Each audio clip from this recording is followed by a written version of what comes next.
We don't need to say who we are. Yeah. Should we say hello? I think that's nice. Hello, everyone, and it's me and him. Yeah, it's me. Hello. And me. And we have an attempt to start a series of talks where we would discuss some of the topics that we have faced in our lives, and we thought maybe others have also gone through them, and maybe it would be nice to have an open discussion about it so that maybe you guys could also give your inputs. And so here we are trying to start something. We, you, me, him. What do you mean?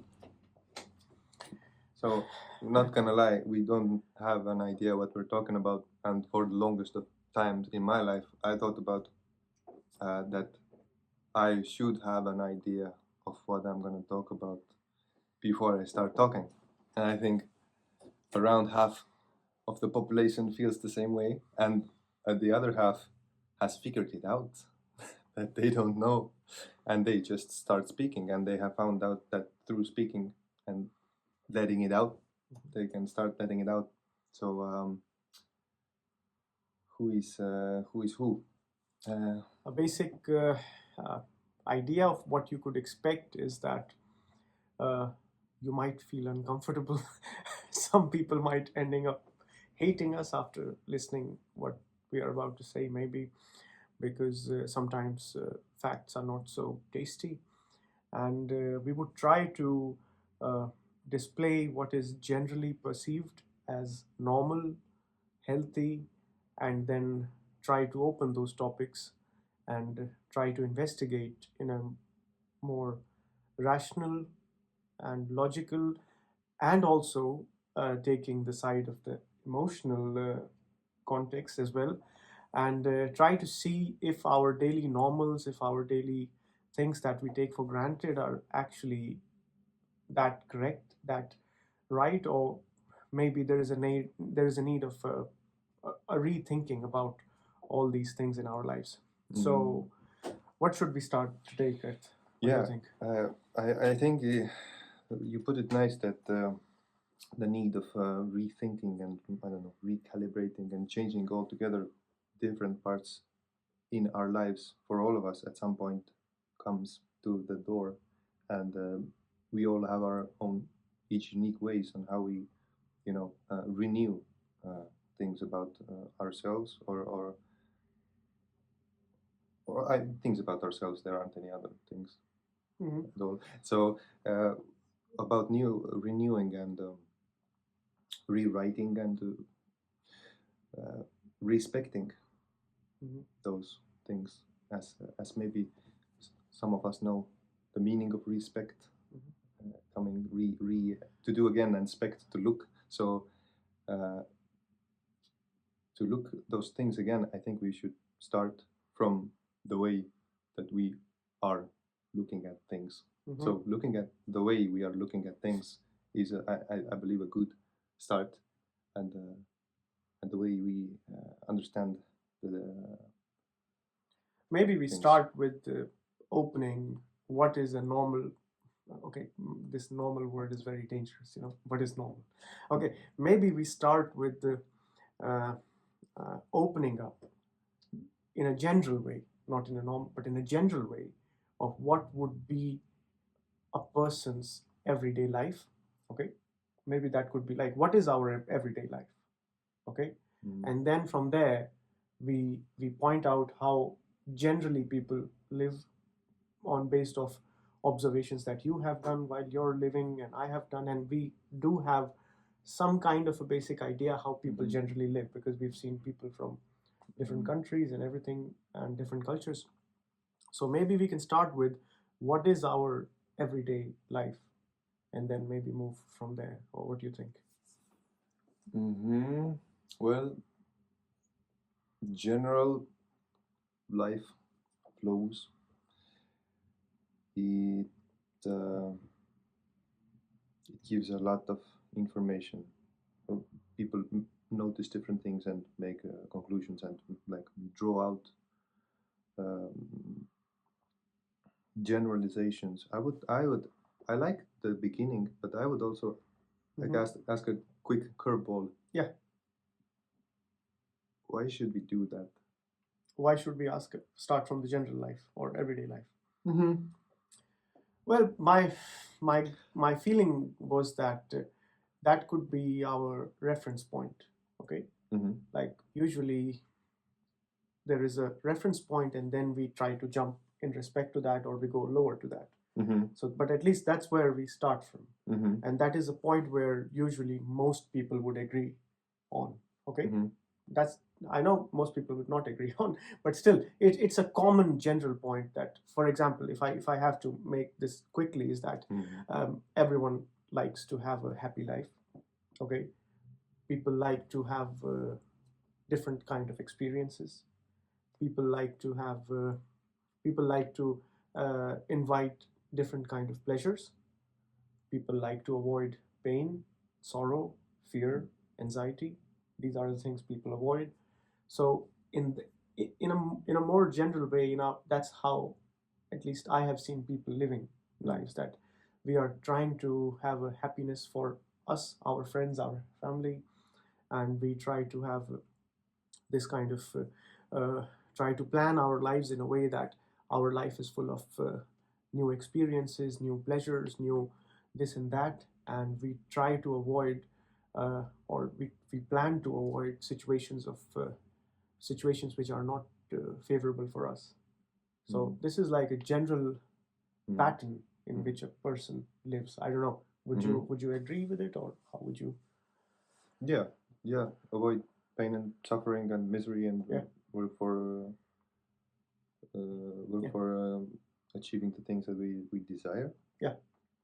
And my question, after asking it, I realized of the openness of it, and yeah, but yeah, you gave a really nice answer. I was looking at that question from the angle of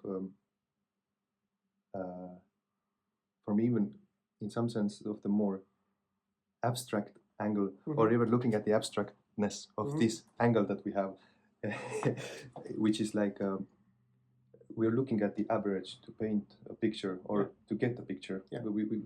We start with the baseline, the normal or the average, and then we are starting to have an understanding or a grasp of one's path or flow in life. So, and we have data of our own experiences and people close to us and a little less close, and then the medias and the books and all the stories.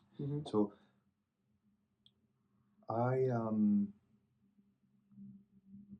we are yearning, curious for this information and experiences and these observations. You and me, or in general people? Yeah, in general, like.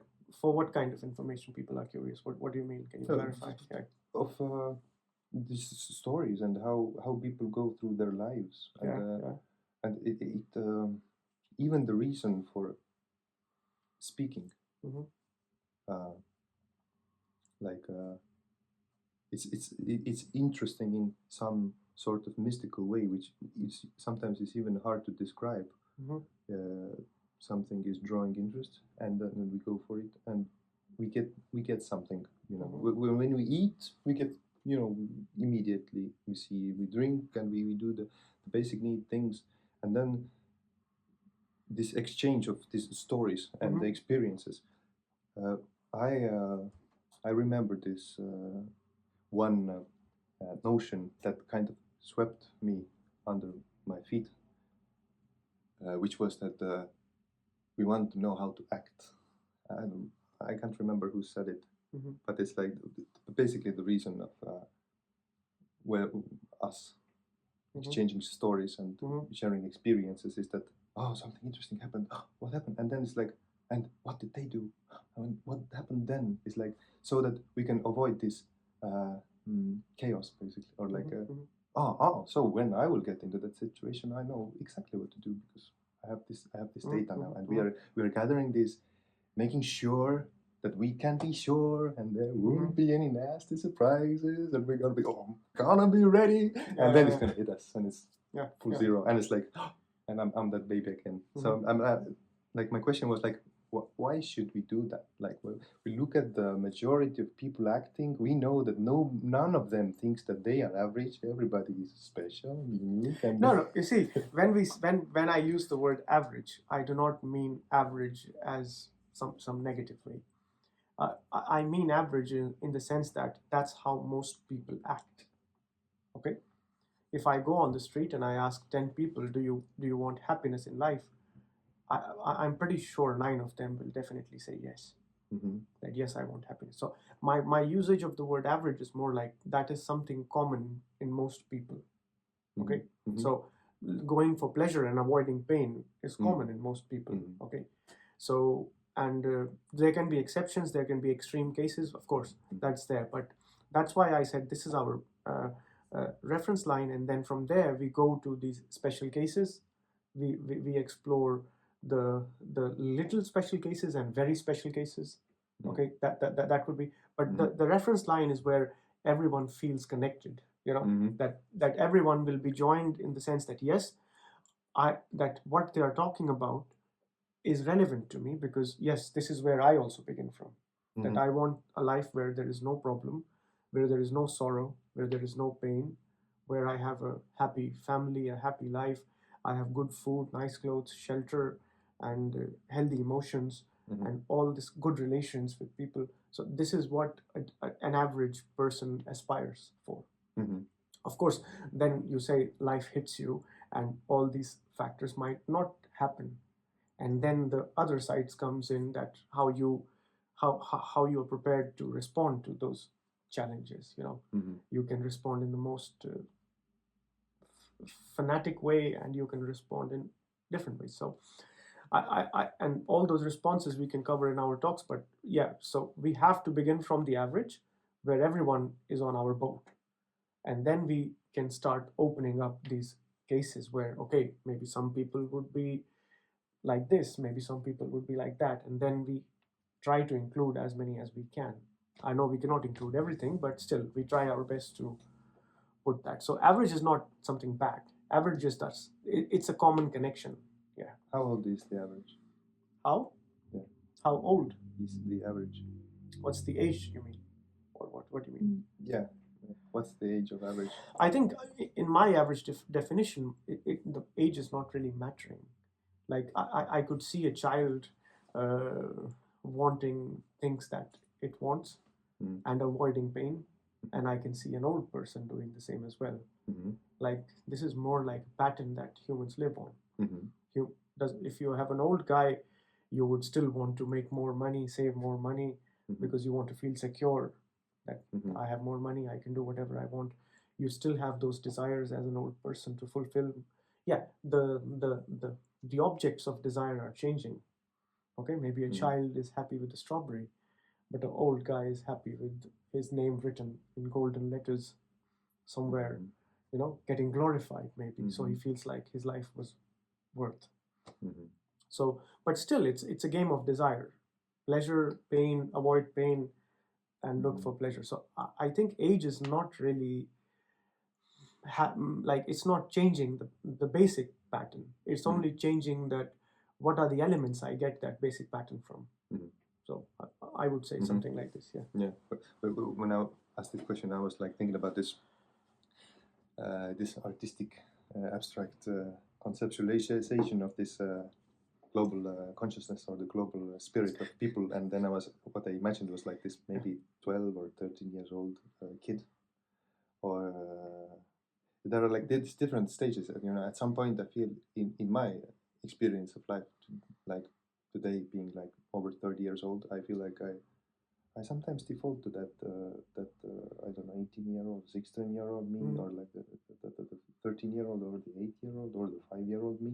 So there are parts of me that within certain environmental conditions that I might find myself during the adventures of the day, I might be thinking that, or having a flashback of an experience that, or traumatizing experience I had in some time ago, and I would be like, But then again, I've had those experiences throughout my life, but only recently I've been starting to connect the dots. Like, where is it coming?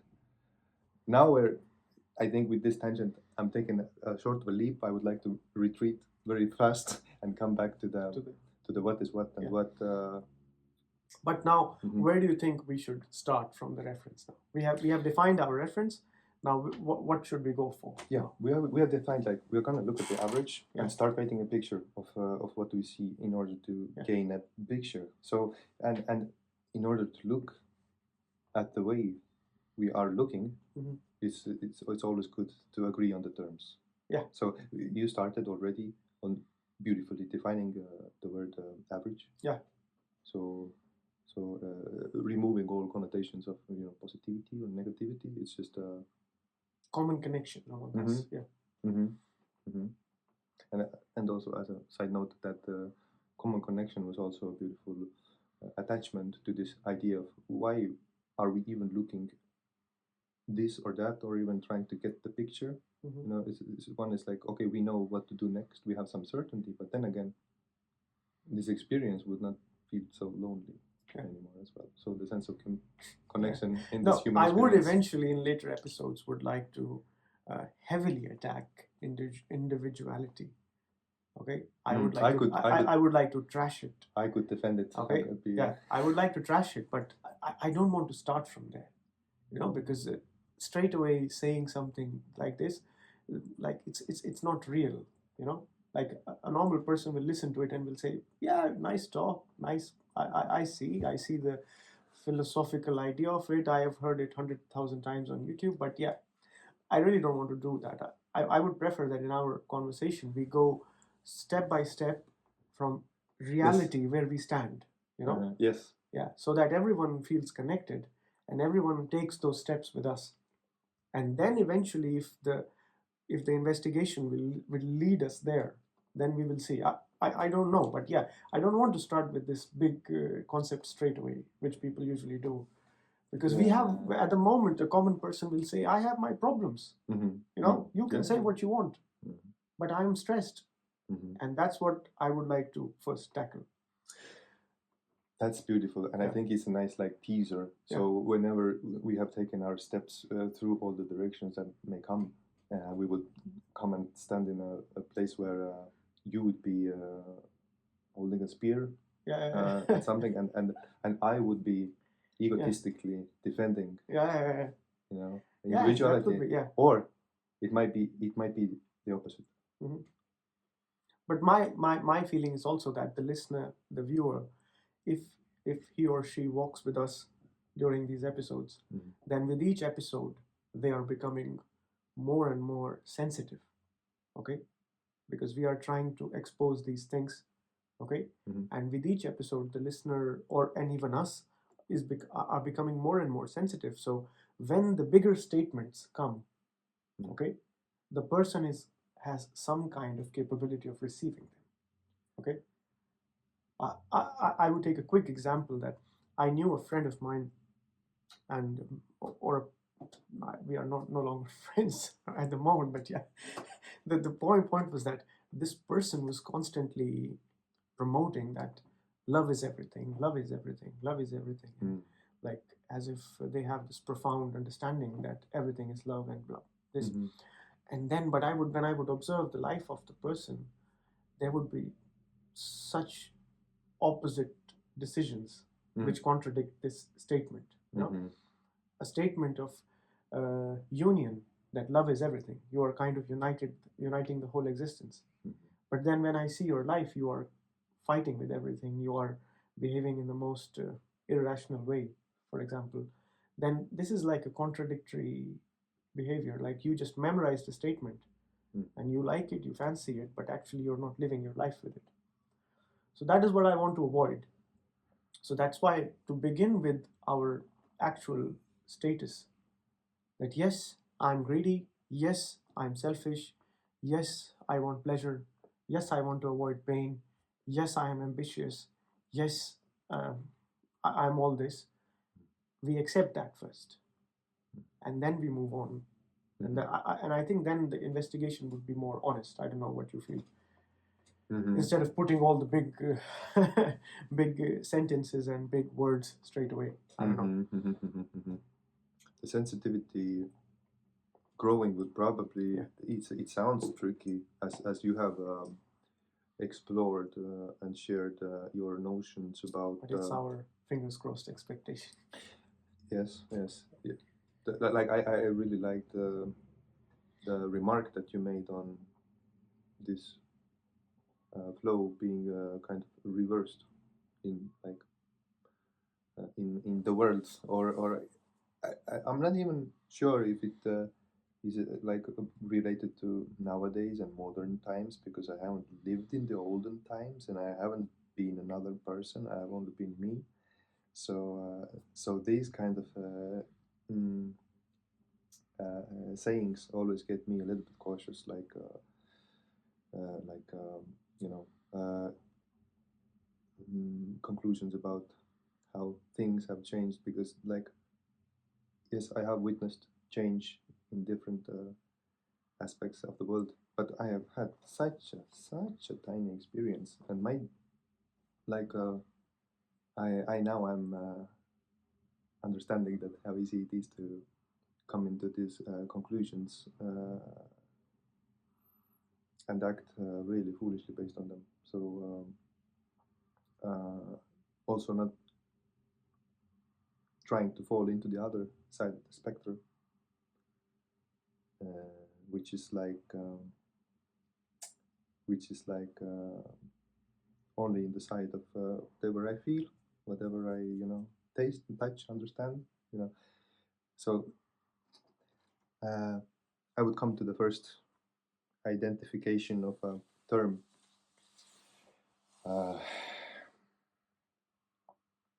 As we were discussing and like talking and getting on the same page and agreeing on the terms and identities and like adjectives, words we use to define. That would be easy then for later part as well. Once we define everything, then we know what we are saying.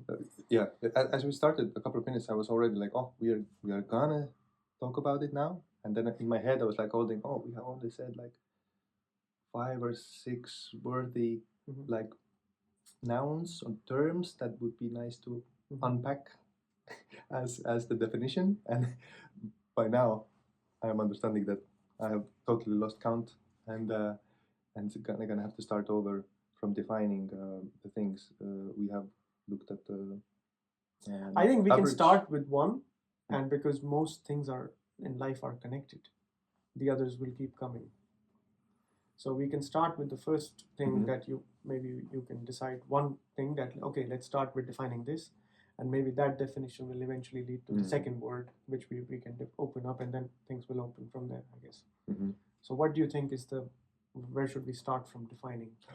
From the and we have this reference now. How do we define? I have something. Yeah, I think it's good. I mean, it's not that. I just had recently a talk with my aunt, who is strong into Christianity, and we were talking about kids and the original sin, and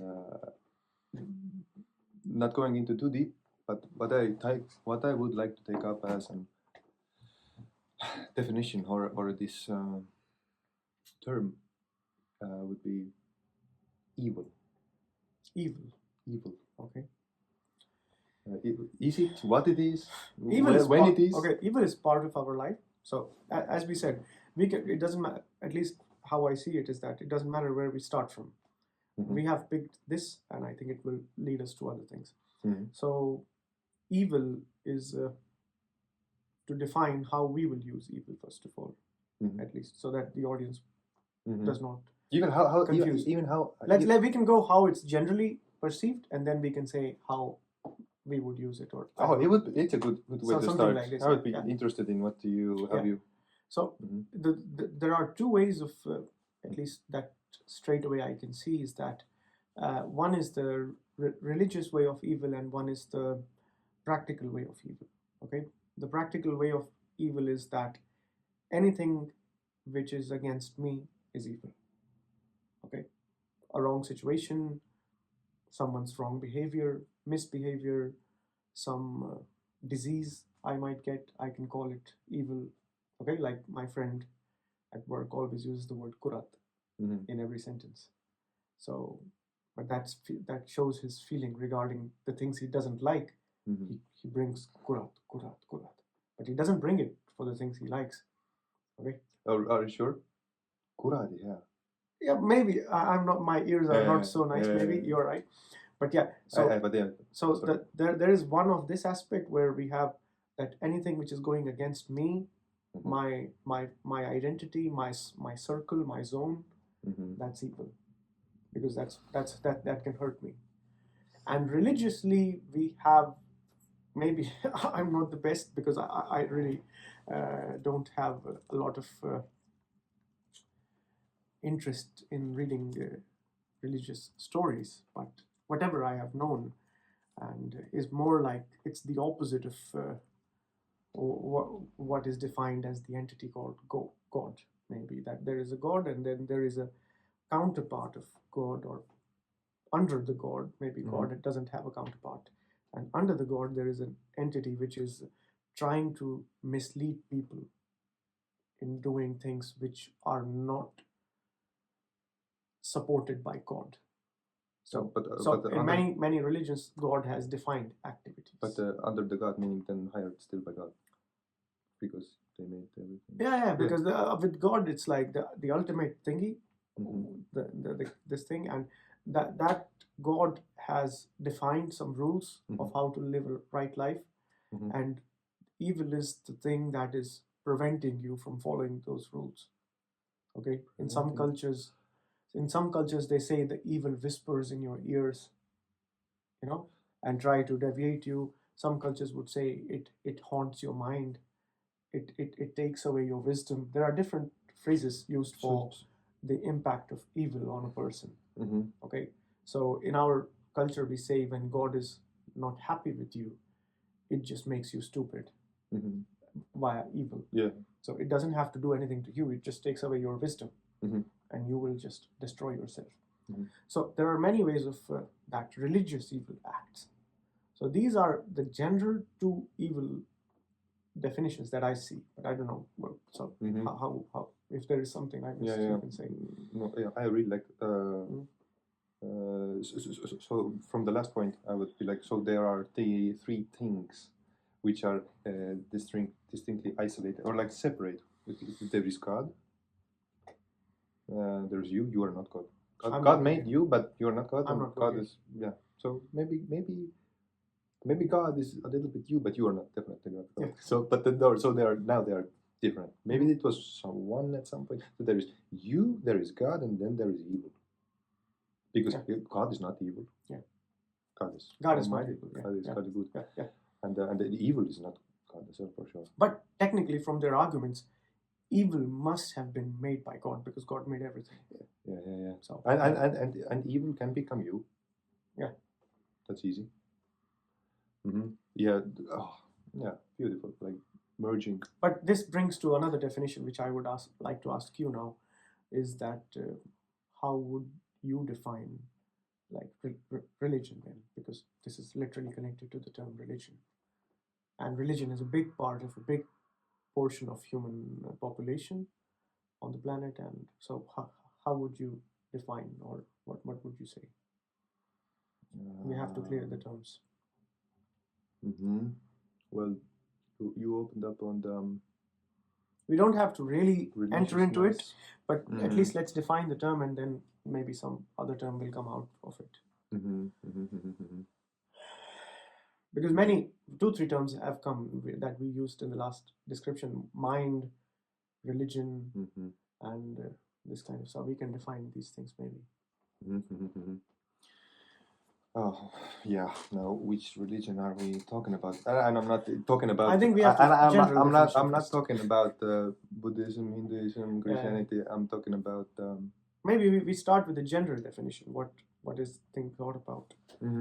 Like what an average person would consider. Well, religion, it's everything. It's everywhere.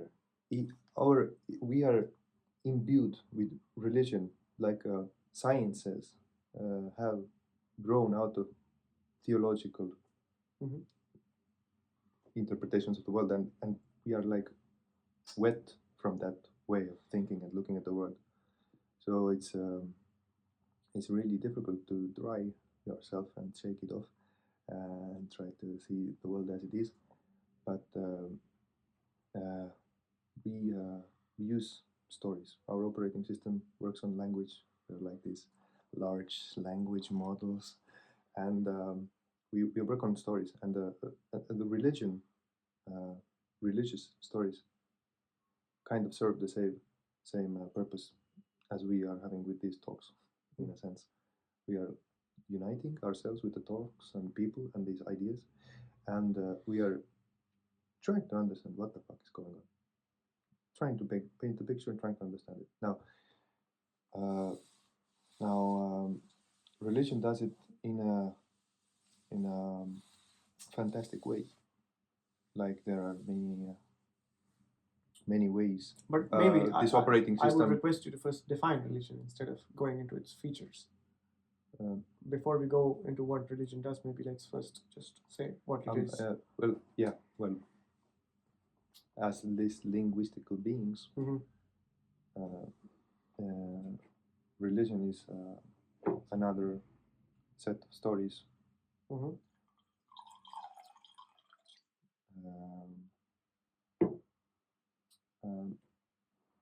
that attempt to serve us as guidance and understanding, offer us consolation and at the path, and give us purpose and direction in life, and calm us from the horrors of being. And the way I would like put it is that religion,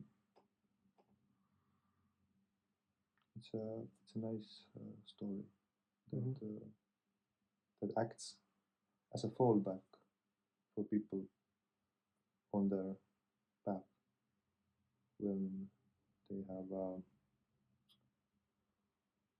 failed and they need a rescue. Yes, their mind is mind. They are desperate. I mean, if I have to put them in a simple categorization, then maybe I would say that generally there are two types of religion that I see. Is like one are core belief based, where belief is at the center, okay, and the second is investigation based, okay. Now, sadly, in today's world, even the investigative based religions have also become belief based. So in total, we only have this belief-based religion where you have to make a belief that there is a higher entity who is looking after you and everything. So but there are a few, some one or two religions whose basis originally is investigation, not belief, where asking a question is a good thing. You can ask a question and you need to investigate more and more and more. And on the other hand, we have some religions where they say, no, you don't ask any question. These are the rules. This is the word of the God, and please try to incorporate it in your life, and then that you will have a nice life, meaningful life, whatever. I think meaning is a very good word you put there. So meaning could also be something we can define. But so in these two contexts, we have these two groups of religion, you can say, which used to be maybe two groups of religion, but nowadays it has ended up being the same gang, the same gang of believers, even though some religions had this different approach.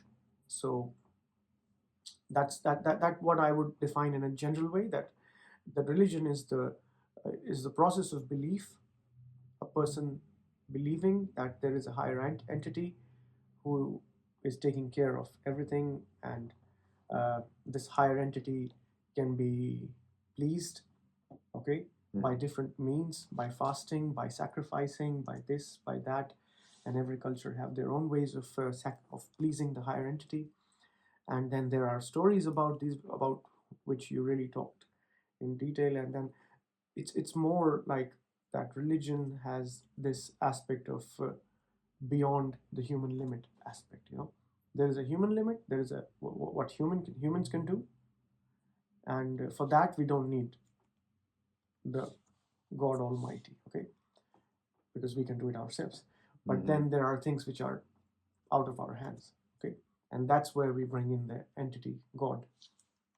So that's the traditional way how I see religion has been, and but the right way or the right definition would be, maybe we might leave it open for further. After we have opened a lot of things, then maybe we will come to the more correct definition of religion, if there is something like that. But this is how I would say a general definition could come. So so maybe we can move to the next word from here instead of what would you say we should pick after that? Yeah. I think it would be nice to return to the original OG meaning of religion, and the way that it kind of looks like it was meant to be, and the way that it has evolved through time, through comfort and degradation and okay, good. And time. When does a normal person, God, this word normal, okay, I would like to clarify, we're not meaning it in an offensive way, just normal is general, the trend which is usually performed by people. So when will you see, in a general scenario, a person going to religion? In what situations, you think, if you have to make a guess?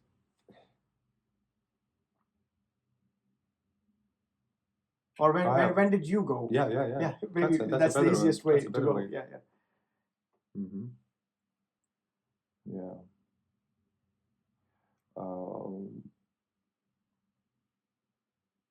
When I thought I or some of my close ones were about to die. Yeah. So in a state of desperation. Hopelessness, surrender, totally vulnerable, totally hopeless, totally exposed. True. Okay, imagine a situation where you are playing a small gig, okay, and you've performed a tremendous set of songs, and people are like so in love with you, and there's a nice applaud, okay, and you are standing with your bandmates and you are receiving the applaud. What are the chances that you will think of God at that moment? If you have to say in numbers, from 0 to 100, what are the chances that at that moment, when you're super satisfied with your performance, you see the audience is satisfied, and you are proud of yourself that you've done a good job, you are full of sweat, but you are enjoying that feeling, like what are the chances that you will think of God? I think there would be quite slim from this operation system that I have right now. So I would give that entity or idea like 0 credit. Yeah. But I go a little extreme and I say 5%. Even though you said 0, I say 5%. Okay. Yes. Yeah. But even then, we can clearly see that in the moments of happiness, in the moments of joy, okay, we really have no space for God, actually. Well, I think it's a habitual thing. I'm not sure on the weight of that argument. And of course, of course, we are all already saying there could be exceptions in this, but in general, you wouldn't see, if you would honestly observe, okay, we don't have those moments of going to God when we are actually quite satisfied and happy with the life. Most moments of going to the God are the moments when maybe I have an exam tomorrow. Hey God, can you help me for tomorrow exam? Hey, so, I don't know, my family member is sick. Can you help me, God? So this kind of problem, or to put it simply, when I cannot solve something myself, when things are out of my hands, then I go to this ultimate entity, hoping that the ultimate entity would do something, and then that would be good for me. That would be the case for the so-called non-believers.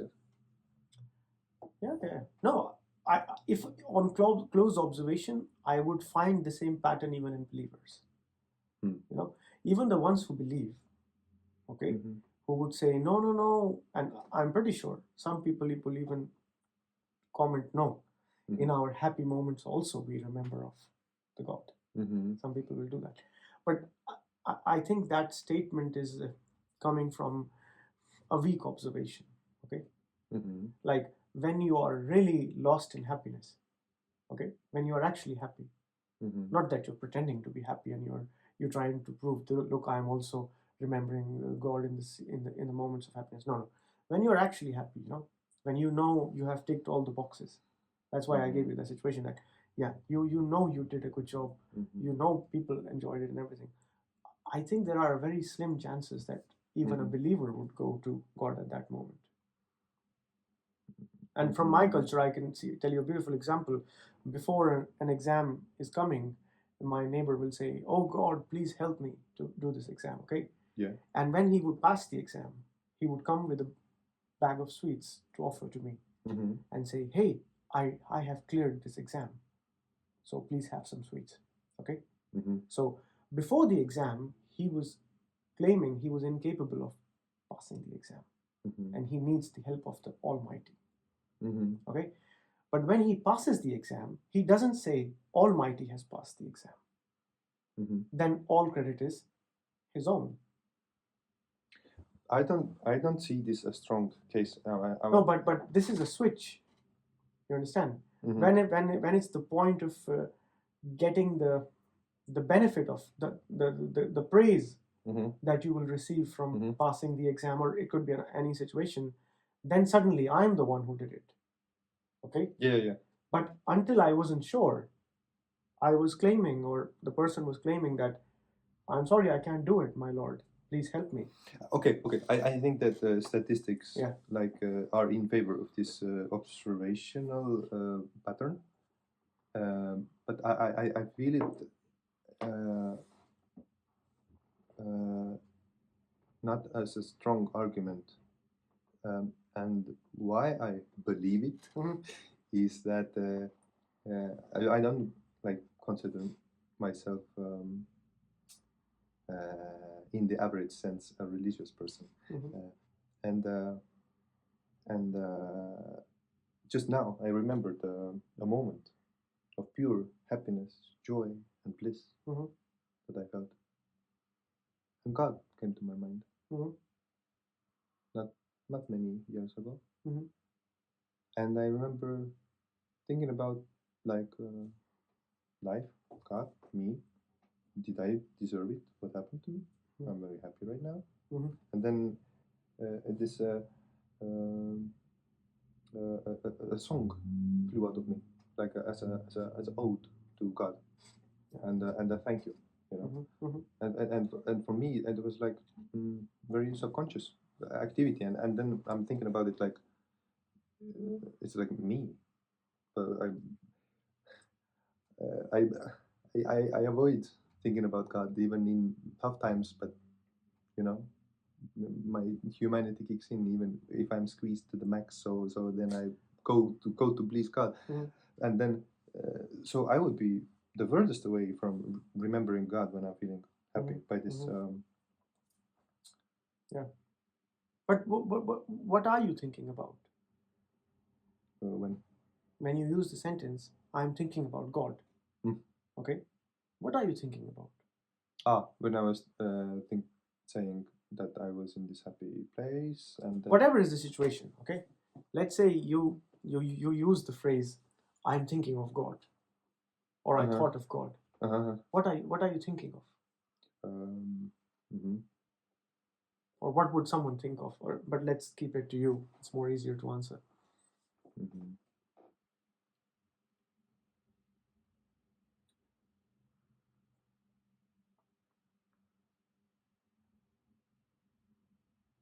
The way I see it is that when I start to think about God, or I Mhm. say that I'm thinking about God, Mhm. then actually what I am thinking about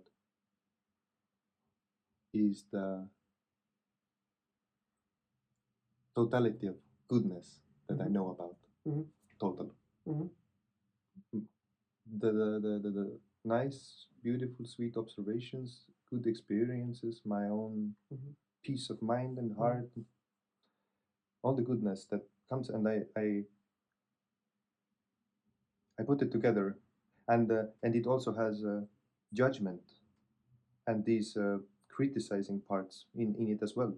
So when I think about God, I put it all together, and then I lay my judgment on something, or I evaluate something that has happened.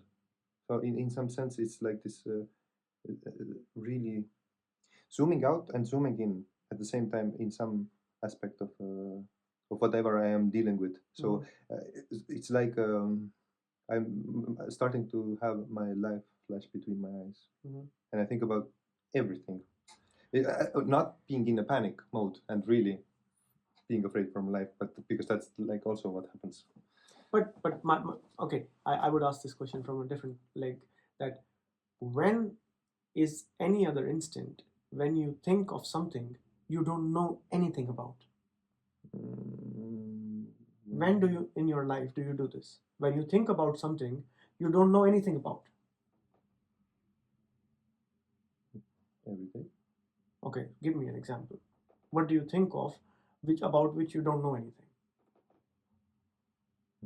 About which, okay, that is a negative because things are related, bound. Everything is connected. The reason I'm asking this question is that you've never met God. Okay? You've never touched God. Your senses are incapable of detecting God. Okay? Your mind is incapable of detecting God. You have basically no evidence of it. Yes. The only evidence is someone told you about it, or you read it, or something, whatever, from external sources, some game. Okay? And when you don't entertain or practice this habit of following something about which you don't know anything in any other part of your life, when you are doing your job, do you follow anything which is totally illogical? Illogical, totally. Yeah. Do you follow anything when you do your job? I have to find the logics of it. Exactly. Even so, if it's barely. When you do your job, you have evidence for everything.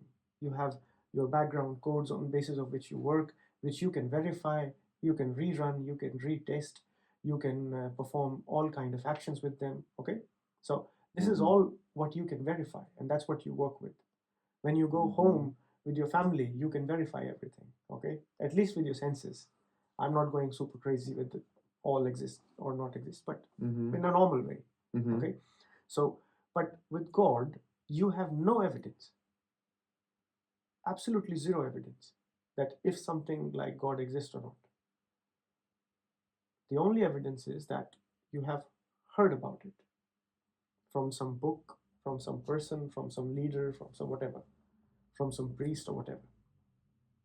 So my question is, and because we both represent a normal person, so average person. So why do my mind or your mind enter into this when my mind doesn't enter into this in any other scenario in my life? When I do business, I don't invest my money without checking. You understand? I check 10 times. I check 10 times how my money is going where. And I don't even do illogical thing for €2 or €1. Each penny is nicely verified. I don't do it in my job. I don't do it in my family. Okay? I don't do it literally anywhere else. So why here I give up and I start just working with just anything? There's nothing I can grab there to test. I think. So when you say I think of God, I'm saying, what are you thinking of? The before and after. Sorry? The before and after. Before and after of whatever we observe things. No, but I'm saying you cannot think of God because you don't know what it is. How can you think of it? Imagination. No, but then that's your self-created God. Yeah. Okay. That's wrong with that? No, I'm not saying it's wrong or not. All I'm saying is then you're thinking of a God that your imagination has created. Yeah. Okay. Right? Yeah. Sure. But religion claims that there is an actual real God which is not created by you or me, which actually exists and has created this whole universe and whatever. Okay? There's a real thing out there which is taking care of everything. That's what religious claim is. Some of them say they. Well, okay, yeah, okay. General. But, yeah. I'm going general.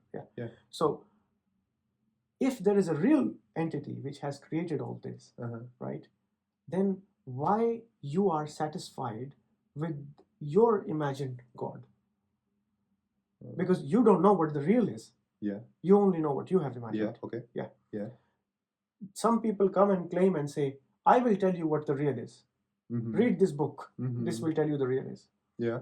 You can start saying, okay, I accept this. But still there is no evidence for you. A book is claiming it. Okay. Einstein came and said Newton was wrong. Newton was God for 200 years, 300 years. And then a guy comes and says he's wrong. Right?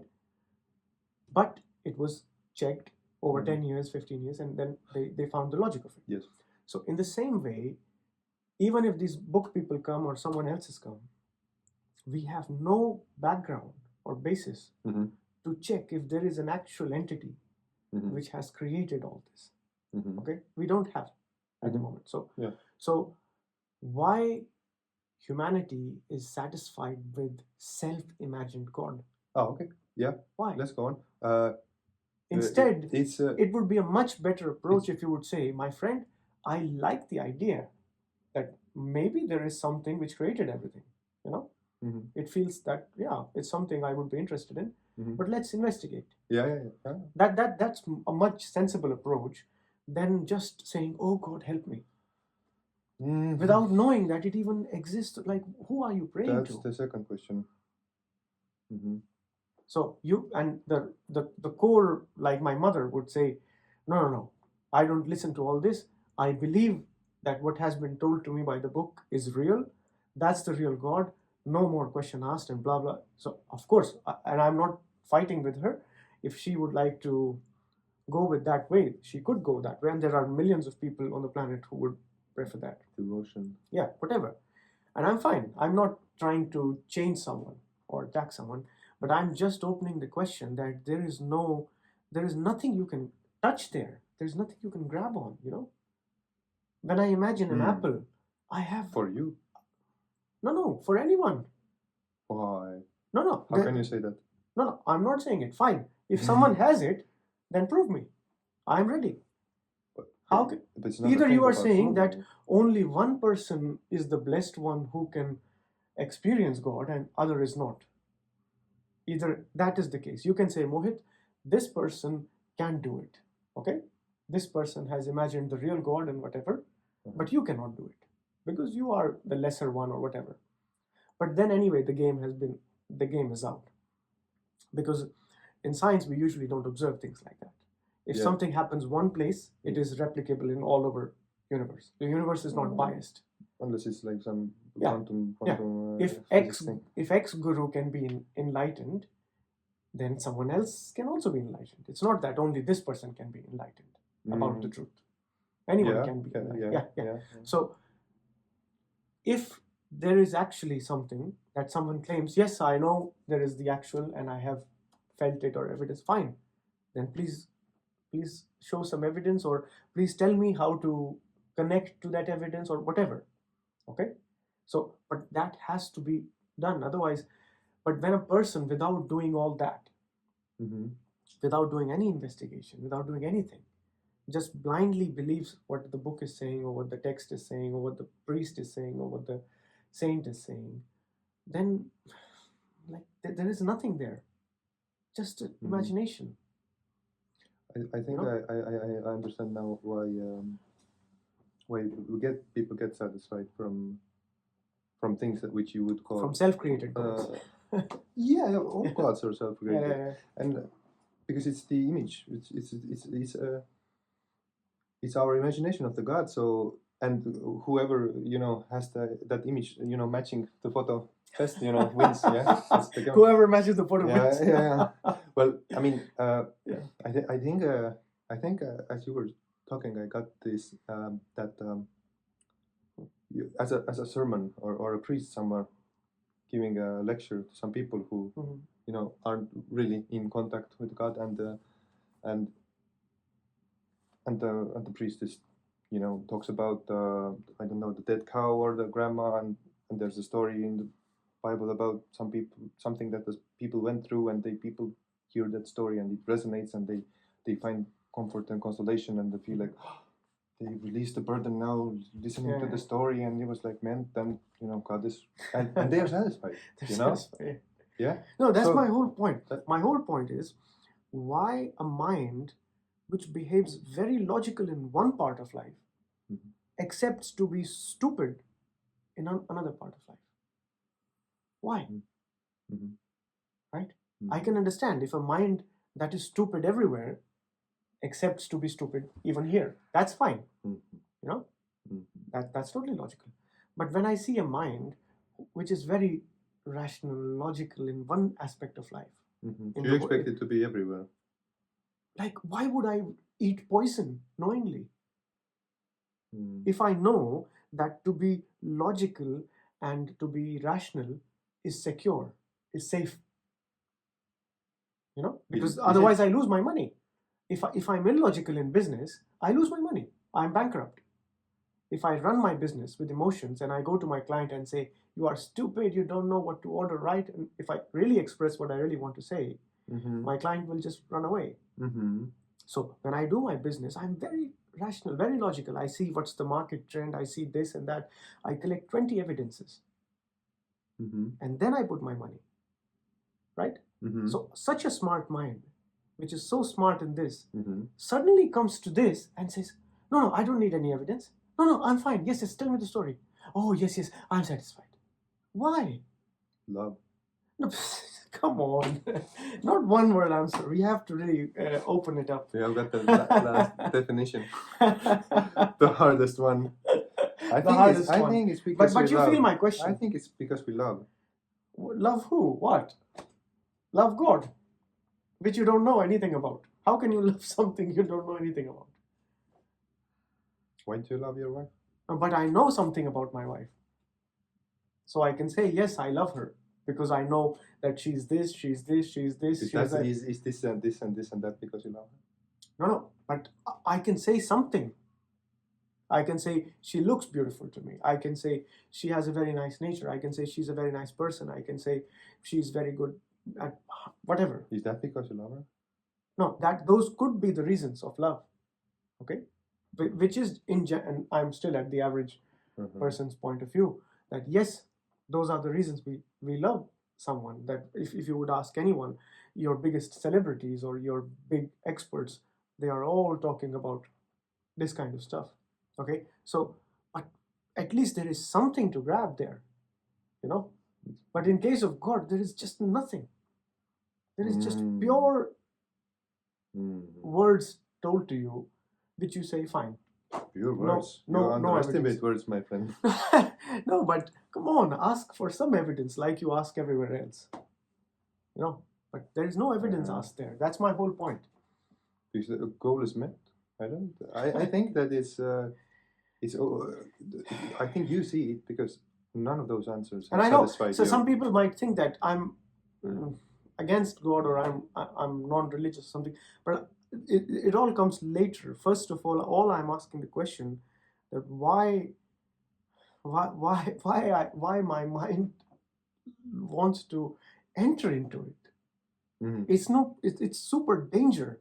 It's a red flag. Like, I have no evidence. I have nothing. It's like I put you in a unknown building. And imagine how would a person feel. Someone kidnaps you and puts you in a random building. You don't know. You don't know if the next door someone will come and shoot at you. You don't know there is a tiger behind the door. You know nothing. How would you feel? It wouldn't be a nice feeling, I presume, right? And when the same thing is done to you by saying, look, I'm telling you about God. Mhm. There is no evidence. Mhm. Just trust what I'm saying. You are standing in the same room there. You are just not seeing that you're standing in the same room. Anything can come to you because you are just believing the word. You have nothing to grab, nothing to test. But what if, like, you are, yes, you are in a building that I'm no aware of. Yeah. But what if before you were in a thunderstorm, or you were, hanging from a cliff, and now you got into a room? Yeah, relatively. Maybe there is something to eat there. Yeah, And I know your point. mm, No, but again, if you are satisfied with the relative comfort, yeah, then of course you can find relative comfort in anything. I think that's partially, Yeah. at least to a lot of people, the answer, or to your question about it. No, but the whole point is then I can even just say everything is fine with me. My life is the best life, and I believe I'm the best person. I'm the most caring person, and I'm blessed, and and I believe all that, and I'm happy. That's Haven't you met those people? I don't want to do that because maybe someone will get hurt. But my whole point is that then if I believe there, then I just believe in my own story as well. There's no difference there. And you're right. There are so many of those people. Who is the boss? Who is the boss? Yeah. Okay, maybe let's touch something else than religion, and because we already have hit 1 hour mark, so I don't know how long we should push the episode. Maybe 10 minutes, 15 minutes more. 1 minute, 1 hour, 15 minutes, something could that be. Maybe let's take a different direction for